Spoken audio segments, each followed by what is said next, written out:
അൽഹാഖുമുത് തകാസുർ, നിന്റെ തിരക്കാടോ നിന്നെ നശിപ്പിച്ചത്.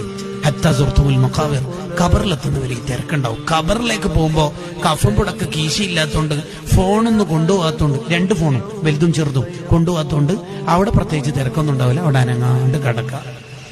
ഇനിയൊരു മീറ്റിംഗ് നിനക്ക് ജീവിതത്തിൽ ഇല്ല, ഇനിയൊരു സ്വലാത്ത് മജ്ലിസില്ല, ഇനിയൊരു സുബ്ഹ് നിസ്കാരമില്ല, ഇനിയൊരു തസ്ബീഹില്ല. മരണം മുതലുള്ള കാലം പ്രതിഫലത്തിന്റെ കാലമാണ്. മരിച്ചതിന് ഒരു സുബ്ഹാനയും ചൊല്ലാൻ കഴിയില്ല, 1 രൂപ സ്വതക്ക കൊടുക്കാൻ കഴിയില്ല, ഒരു സ്വലാത്ത് ചൊല്ലാൻ പറ്റൂല, ഒരാളുടെ മുഖത്ത് നോക്കി ചിരിക്കാൻ പറ്റൂല, ഒരു ഖുൽ ഹു അല്ലാഹു ഓതാൻ പറ്റൂല, ഒരു വിത്ർ നിസ്കരിക്കാൻ പറ്റൂല. അത് മരിക്കണവരെ മാത്രം. ഇൻഖതഅമലുഹു, സ്റ്റോപ്പ്. നീ തിരക്കഭിനയിക്കരുത്. സ്വലാത്തിന് വരുന്നില്ലേ, ചെറിയൊരു തിരക്ക്.